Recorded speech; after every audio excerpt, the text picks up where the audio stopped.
Good morning, everyone. It's me, Omar, again. Marshall cannot make it due to work constraints, but we will be back recording again. He gave me his blessing to record with our guest here, Duane from HBCU Sports, or the Yard HBCU Sports, excuse me, already messing up.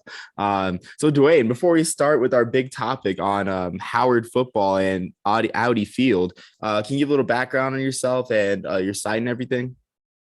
Well, yes, Duane Nash with the Yard HBCU Sports. I've been covering HBCU sports now for 11 years. Wow, now that I think back about it, it has been a while. Um, cover as much as I can and everything that I can as it pertains to HBCU athletics and doing the best job that I can, trying to put everything that's going on within the realm of HBCU sports out to the forefront to the masses so they can learn as much as about what's going on and about the participants and coaches that are participating within the respective conferences. Yeah, that sounds amazing. I've read your work before. I love it. And really HBCU football and sports in general, it's a different flavor. And I love it. It brings flair to FCS and Division One in general. So glad to have you on. Leading in Thanks with for our having me. Okay, of course. No, of course. We're small time. I mean, anytime we get a guest of a stature, it's really great for us. Um, so starting off with our topic, last week, I think last Friday, I believe, Howard announced the a new HBCU Classic, the Truth and Service Classic, out there at Audi Field in downtown Washington D.C. And this sort of replaced what they had early in the 2010s and mid 2010s with the Nation's Classic out at venerable but crumbling RFK Stadium, one of the last of the cookie cutters. So first, I want to ask you, Duane. I'm a layman to HBCU sports and football. How big is the Howard Hampton rivalry? How big is it for Howard and Hampton to play at this downtown DC stadium? Because when I think of HBCU rivalries, I think about the Bayou Classic, the Florida Classic, Magic City, and the Turkey Day Classic, classics like that. I don't really hear much about the real HU rivalry. So how big is this? Um, to be honest with you, Omar, and this is coming from an outsider looking in, being that I am an A&T alum. The rivalry itself seems to be bigger off the field than it is on the field. Of course, there's competitiveness once they strap up, be it whatever sport that they're playing. But based upon what the teams have looked like in recent years, and that's no slight to the programs, the fans don't necessarily care too tough about what's going on unless the teams have something to play for. I mean, outside of respect. So as it ranks amongst the other HBCU rivalries. In my opinion, truthfully, it's not that high. It's most definitely it's not Grambling, Southern. It's most definitely it's not even Alabama A&M tennis Tuskegee. So yeah, like I said, it's bigger off the field than it is on the field, in my opinion. And I know I'm going to get a lot of hate from the Hampton and the Howard alums right now. Okay, yeah, I didn't know that because I mean, I hear about Howard and Hampton, their academic prowess and stuff like that. And I know that doing research for the piece I wrote in this podcast, I know that Howard tried to do the whole Nation's Classic thing against Morehouse, another Yes. private institution. So I think that Howard's, I guess, sort of gravitation towards private HBCUs maybe hurts them in this aspect, but we'll see. I can't help but believe that being in a smaller, newer venue will help this rivalry out a bit because seeing the game on TV, I think a couple of times it was nationally televised and stuff. I mean, no matter how many fans are there at RFK, I mean, seeing like an empty stadium like that, it's got to hurt recruiting. It's got to hurt visibility for both schools, especially Howard being in their backyard. So I really think this helps a lot. And the fact they're doing this every year, I think this helps the MEAC a lot because something that gets overlooked in the MEAC realignment craze is that since there's only 6 teams, there's not many really great HBCU classics like all the big classics are in house with the SWAC, the Florida Classic, Bayou Classic, the ones pretty much the ones I mentioned too, and even some out of conference too, like the Southern Heritage Classic. So this is huge if Howard can get this every year. So I mean, do you think that more teams in the MEAC should sort of get like bigger, I guess, neutral site classics in their inventory or in their backyard? Do you think that even matters at all, like the battle for the classics? It would be great if they did. It's already bad enough that they're losing the Florida Classic with Florida A&M and Bethune-Cookman. You get that breakup of that Aggie Eagle Classic, even though the game will still be played for a couple of years now in the future.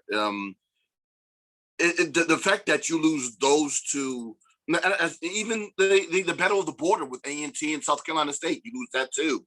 God, you actually lost that that rivalry between Hampton and Norfolk State a couple of years ago when Hampton left to go to the Big South.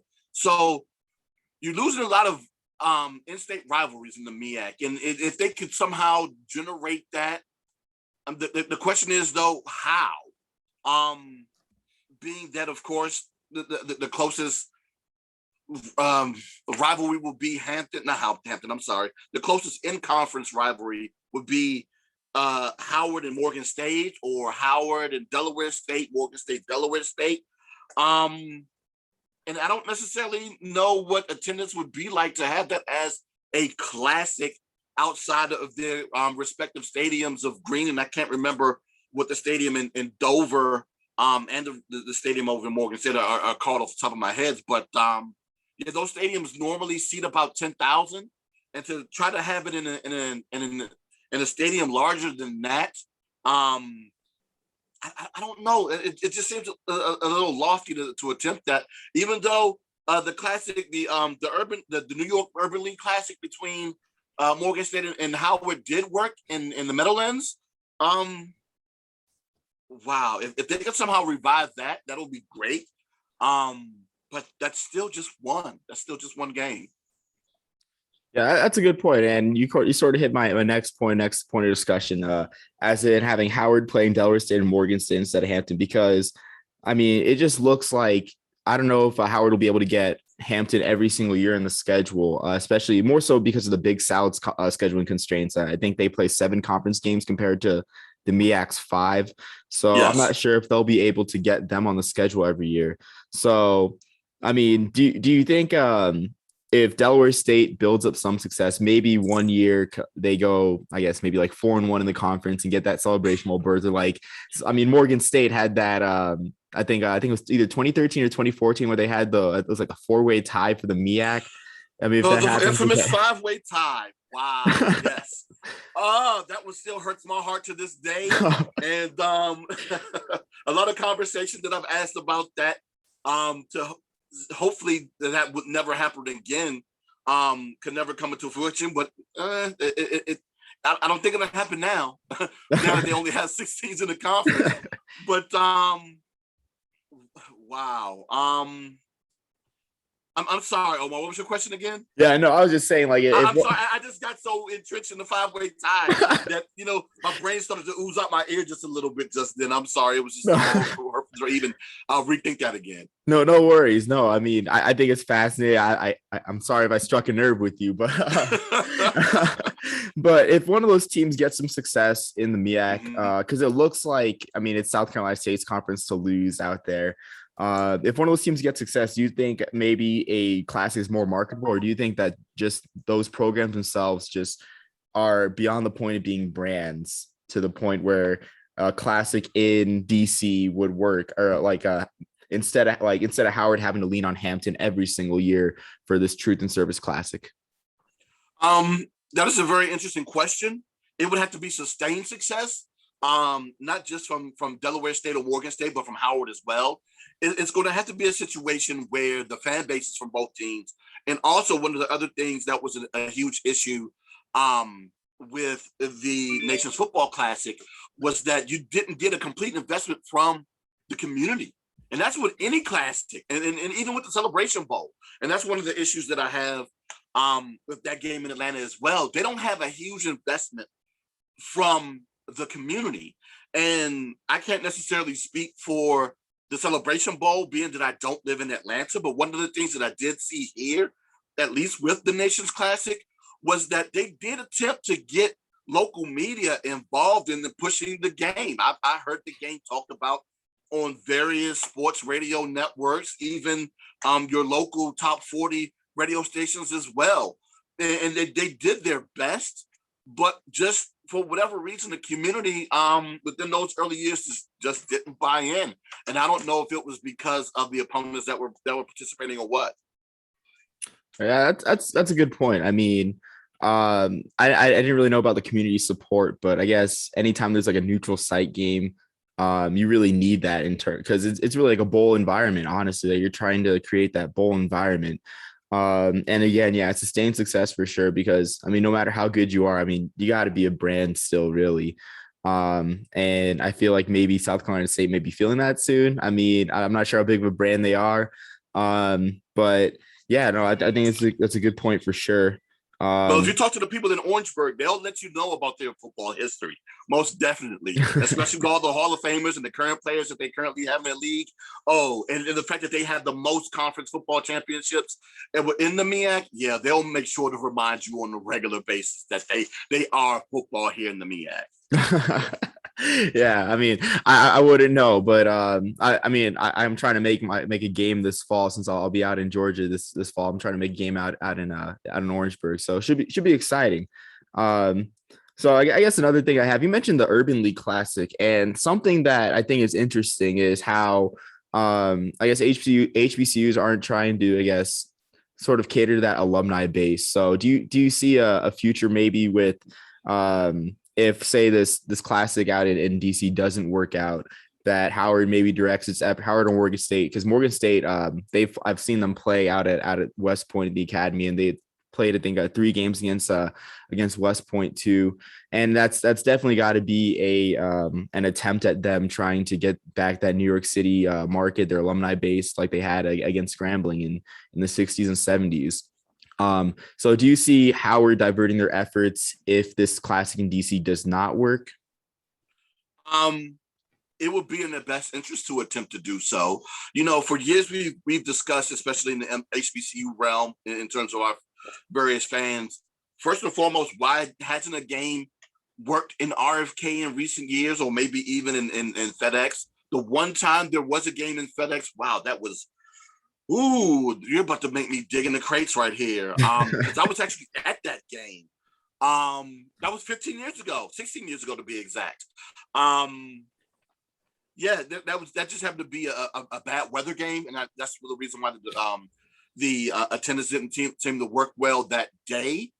But once again, it has to be a situation where both fan bases are going to want to come out and watch the two teams play.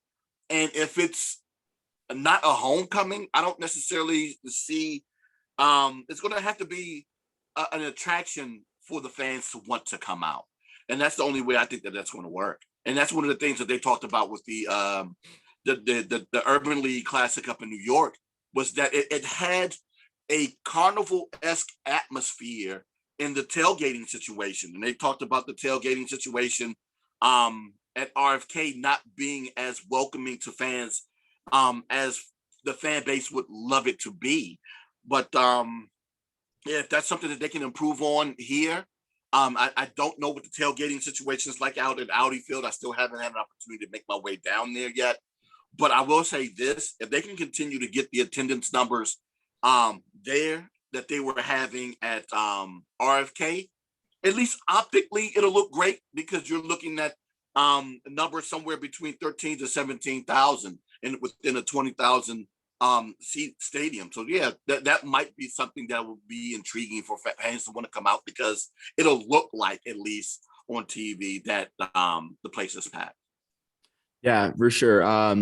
And I think that's like the advantage that a lot of these soccer venues hold, really. I mean, because like the intimacy, being close to the field, as well as sort of the small capacities as well. I know Texas Southern plays at, I think I forget, I'm about to call that Club Chivas USA, even though that's probably not what they're called anymore. Out in Houston, but they play at that stadium. I'm not sure what their attendance figures are, but I'm sure it's a good environment. So and now I guess we'll move on to like the big hitting topic. So but before we move on, I will say this though about the Nations Classic. I think they actually missed out on a huge opportunity. For one, if they would have had an opportunity to move that game from RFK to, I mean, of course, they didn't have the foresight to think that Audi Field would be in existence when the game itself was in existence. But if that was there, along with the fact of a year later, actually the year in which they canceled the game, Caitlin Newton appears on Howard's campus. They missed out on a huge opportunity to potentially get the investment of the DC native or the natives within the area to come and watch that game just to watch Kaylin play. And then you look at the fact that DeAndre Francois came to Hampton a couple of years later. That was a huge matchup that they missed out on. Actually, that entire Howard Hampton matchup missed out on as a whole too. But that's a whole nother conversation for another time. Yeah, I didn't think about that. Yeah, I mean, if I'm being honest, man, I think Kaylin Newton should have won the job for Bo Nix like this fall. Nothing against Bo Nix, but the stuff that Kaylin Newton did at Howard, I mean, very, very great stuff. But it's probably one of the biggest what ifs, honestly, at Auburn this year. We'll see. Well, they moved Kaylin over to, he made the decision to move over with a wide receiver.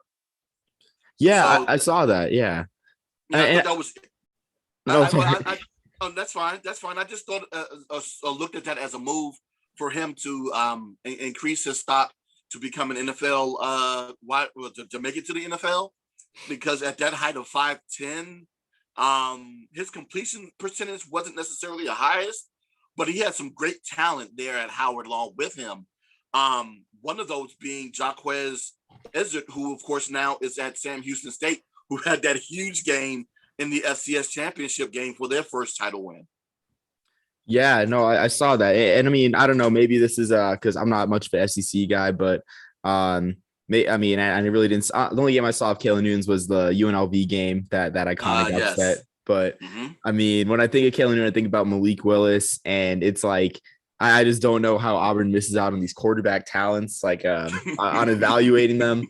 But I mean, that's another question. I mean, no sympathy towards Auburn. I'm definitely not an SEC guy. So without further ado, our big topic. So with this game at Audi Field in downtown DC, do you think that the stage is set for a return of Howard versus Georgetown?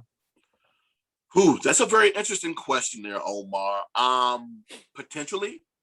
Once again, it's going to have to come to the community and whether or not the fans here in the DC area are going to want to go see that game. If we looked at the attendance numbers from when the last time they played in the early 2000s, they weren't necessarily that great. They peaked probably at about maybe 10,000, maybe. But, I also don't blame Georgetown because, of course, their stadium holds about how much? About 3,000 itself? It just out. Yeah, so that's, if you look at that and take that into consideration, of course, the attendance numbers are going to be skewed to look that way. So the hope would be that they could probably get somewhere between 12 to 15 within the stadium. It would be great to have a regional FCS football game because that's something, in my opinion, I think is missing. I talk to people all the time, being a DC native, about the FCS football scene here in the area and how much of the FCS desert it is here. And I would love to see it, I would love to see a little bit more action, especially between out of OC games, be it Howard and Georgetown, be it Morgan State and Georgetown. Maybe even, maybe not James Madison. I don't know if I want to watch a James Madison. Well, just to watch James Madison play. Once again, no shade on the other teams, but James Madison, of course, is who they are. They are a powerhouse within the FCS, and I don't think I want to watch them run rim shot on these local teams. But if there was a way that they can somehow, especially that DC Howard matchup, that Georgetown-Howard matchup, I would love to at least see another attempt at that and to see how that would go and how the DC area would accept that. Yeah, that's a great point. And I mean, I'm sure people in the area would love to see it too, because I think it's a bit of an FBS desert as well in football, at least the DMV area, because you got Maryland not being successful really in the Big Ten. I mean, Navy, it's easy to get behind Navy, but I mean, they had a down year this year, but even still, it's sort of, I guess, a specific. They're more of a national brand than like a regional brand, I feel. But I guess on that note, like Georgetown, they're playing Delaware State this year. So I'm not sure if how often they're going to schedule Delaware State. So I got to think that's at least like a step towards that. And another thing too, which we'll get to after this, is just the MEAC's conference structure, only having five conference games on the schedule. And something on Twitter that was talked about by a Georgetown account, I think it was HoyaSaxa.com, that mentioned this, was that Howard tossed out the 2019 game for a paycheck game against Maryland. So the new structure of the MEAC allows for teams like Howard, I guess, to have their cake and eat it too, have the paycheck game or games, and then schedule these crosstown games without really there being any excuse. So do you think this new, I guess, conference structure is beneficial to this rivalry restarting, or do you think that the schools will, I guess, continue to avoid each other? I mean, now is the perfect time to attempt to get those games in for that exact same reason, Omar, that you said. The fact that they don't have as many conference games, that is five, as they've had in recent years, that gives them some wiggle room to at least throw in at least one regional game along with the other money games that they play. And that was the exact reason why they got rid of that Georgetown game. There's no money in that game. And of course, yes, Howard did they were blown out by Maryland in that game. But for those like myself that was in attendance of that game and also knew the situation that was going on, that was the whole Ron Prince situation for those who are unfamiliar. And if you don't know about how much of a pariah Ron Prince is, you could just basically Google Ron Prince Howard or even Ron Prince Kansas State, and you'll see exactly how much of a cancer that dude has been to various football programs. And that was just the start of that. And it was a huge reflection of it on the football field there at Byrd Stadium that day. There were players who were missing. You could tell by the way that they looked on the field that they almost didn't even want to be there that day. And a couple of weeks later, Kalen Newton decided to no longer be with the team. So, yeah, that was just the beginning of the end for what we saw of that iteration of Howard football. Yeah, and I had no clue. I mean, I knew that game was 79-0, looked very bad. For sure. There's really not much else to say beyond that. But yeah, no, I think for sure, like the schedule should open up opportunities for that, and there's really like no hiding behind it now, really. I mean, we'll just have to see. Time will only tell for sure. So I guess now as we near to a close, we've been talking about the MEAC. What do you think about the future of the MEAC? We talked a little bit about this beforehand. Do you think the MEAC bounces back or just continues to fight for survival in these next few years? The next few years are going to be very interesting for the MEAC. They're going to be fighting for survival, if you're asking me. And it seems as though it looks like they may be moving into the direction of a basketball conference. I really don't know. There has been rumblings that Kansas, well, I'm sorry, not Kansas, but Kentucky State and Chicago State have been looked at as potential members in the near future, with Chicago State not having a football program, only a basketball program.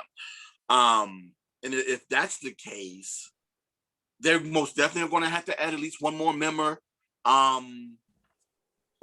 even potentially hope that Coppin State decides to reinvigorate their program. There's been some discussions about that as well.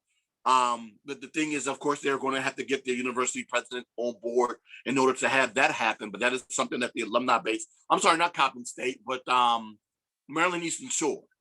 That is something that the alums over at Maryland Eastern Shore have been discussing for some time, wondering whether or not they want to get that football program back off the ground. And it will probably be great to see. Of course, greats like Art Shell came from Maryland Eastern Shore. And it'll be very interesting to see what that program will look like starting back up in this conference. But when you have schools like Norfolk State, Delaware State, and potentially even Howard, contemplating a move and looking at options outside of the MEAC to see what type of landing place they will have, it really doesn't bode well for the conference. And like I told you earlier, Omar, I would love to see this conference continue to survive and even get back to the days of thriving, right? But man, in replacing the likes of North Carolina A&T, Florida A&M, Bethune-Cookman, and Hampton, and wow, even Savannah State, even though they necessarily didn't compete well within the conference football wise, they've gone on to the SEAC and have been dominating over the past, well, not dominating. They looked extremely well in their undefeated season last year, and not last year, but in 2019 in the SEAC. So it'll be very interesting to see what they do. But yet to replace those four juggernauts, it's going to take a whole lot. And I'm not just saying that because I'm an A&T alum. They are who they are. And the SWAC, the SWAC is receiving two huge jewels right now in Bethune-Cookman and Florida A&M.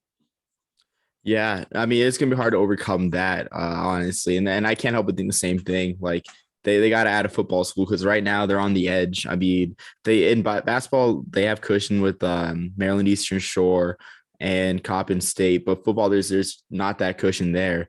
I wanna ask though, do you think Howard is a fit in the Patriot League? Because I mean, I feel like them being a private institution, private research institution, that might be something there, but I'm not sure if the standards of the Patriot League are too high for Howard. Let's see, and that's something I never really took into consideration, but that is something that I did think about, of course, because of the fact that they're right there within the region, and to see, especially basketball matchups, mainly if the Howard were to continue to get better, and I'm trusting that Kenny Blakely will end up getting that program up to the next level. They have some recruits coming in this year that hopefully will turn this program around. And then, of course, the whole McCord Maker situation. Will he, won't he? That's something that they may be patiently waiting on as well. But to see a Howard American matchup on a regular basis, in my eyes, would be big for the city. Yeah, I didn't think about American. I mean, just being a football guy, not much of a college basketball guy myself, but yeah, no, I think that's definitely a good fit for sure. But we'll see in the coming years. I mean, I really don't want anything to happen to the Celebration Bowl at all. It's a great event. You know, it's even from outside perspective, HBCU national title on ABC on the opening weekend of bowl season. It's just a great time. It really is. And then have you ever been, Omar? No, this fall. Hopefully I'm planning to this fall because I'll be stationed in near Augusta, so it's only a couple hour drive. So I'm hoping to this fall. I'm very excited, honestly, no matter who plays. Oh yes, it really doesn't matter who plays, and I'll say that yes, I've been to all of them with the exception of the first one, and with my very first one being a Central Grambling matchup, and to not necessarily have a dog on the fight, that was the game that made me want to continue to come back and to tell others, especially my fellow Aggies, that hey, even if A&T is not in the game, this is the game you're going to want to come and attend. The games have been relatively competitive. I mean, with the exception of last year, I'm still trying to understand to this day. It's a huge possibility that A&T has already scored again on that Alcorn State defense. But I know Coach McNair is not going to want to like to hear me say that out loud. But yeah, for the most part, the games have been competitive. Even in 2019, where it wasn't necessarily competitive, it was high scoring and still entertaining. So, yeah, I invite everyone to come to Atlanta. Look at me, I'm putting my marketing hat on for the Celebration Bowl. I'm going to ask them to go ahead and cut me a check. But yes, if you can make your way to Atlanta for the Celebration Bowl, please come because it's a wonderful game. It's a great environment. Everyone there is welcoming. Oh my God, the tailgating situation there, regardless of the teams that have been there, has been highly enjoyable for the couple of minutes that unfortunately I don't get a chance to enjoy as media. I'm always on the run, but even still, it's just a great game to come down to, and of course, it's the city of Atlanta. What's the hate that about Atlanta outside of the traffic? No, it's very true. And yeah, you mentioned the first one going to being the excessive celebration ball. I remember watching that at home and just being amazed at that ending. And Oh man, to be there in the stands and watching that, the wave of emotions that happened within those 5 seconds was I guess the most emotional swing I've ever been in my life. So yeah, that was just real. That was crazy to see live. Crazy. Yeah, I can imagine. I mean, just how ironic and what a turn of events, honestly. I mean, yeah, so hopefully celebration will stay alive. It's a great event for sure. Um, and I think we've come close to a close. Duane, you've been great. Do you have anything else to say? Any other points you'd like to bring up? Oh man, I just really can't wait for the next for the upcoming football season. Especially within the SWAC. Oh God. Of course, Deion Sanders has been the topic de jour there in the conference, but with the additions of Bethune-Cookman and Florida A&M, and then of course the return of Alcorn State, that conference is going to be a monster. Who's going to win the MEAC now that the big dog is no longer there in the conference? You brought up South Carolina State.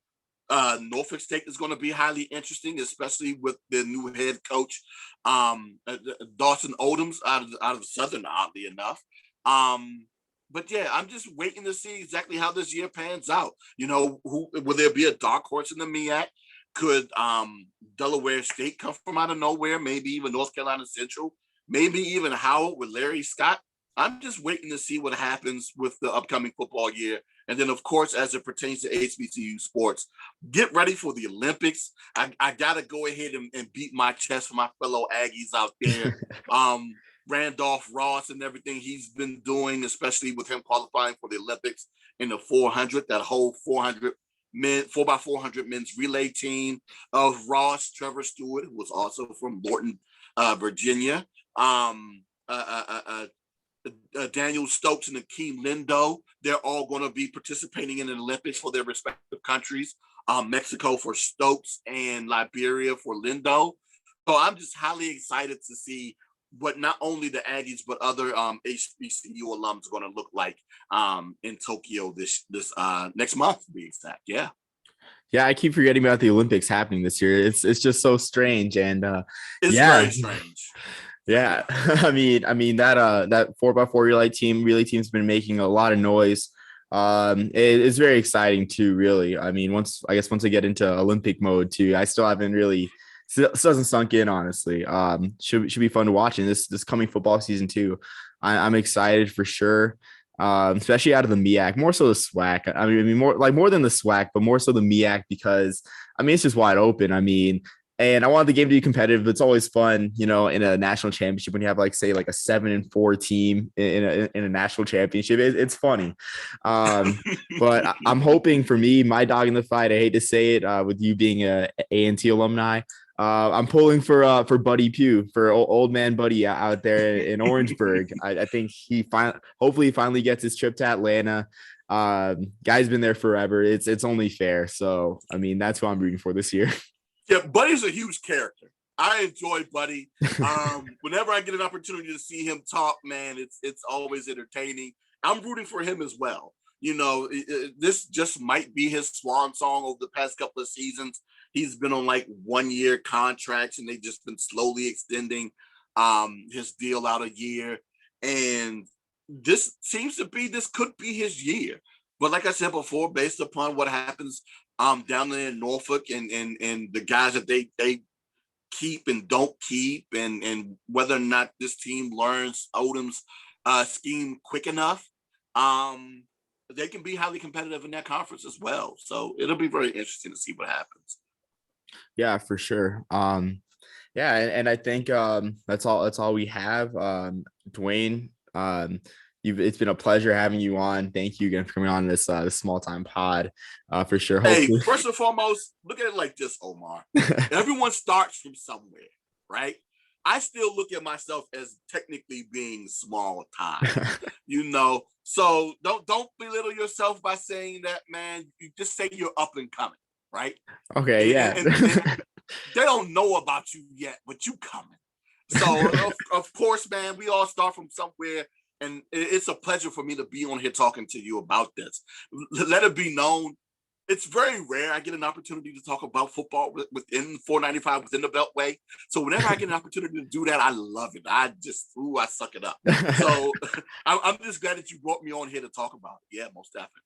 Yeah, I appreciate it. I mean, yeah, and I'm your guy. Like, I'm a huge college football guy, especially like, the more so-called obscure sort of topics. I mean, it's my friends kid me on that all the time, but it's been a pleasure. You've been great, Duane. Appreciate it, and we'll be in contact. This won't be the last time, hopefully. Hopefully not, man. Hey, whenever you want me on, just give me a buzz. I most definitely will be here for you, bro. For sure. Thank you. Appreciate it. And until next time, everyone, peace, love, and soul.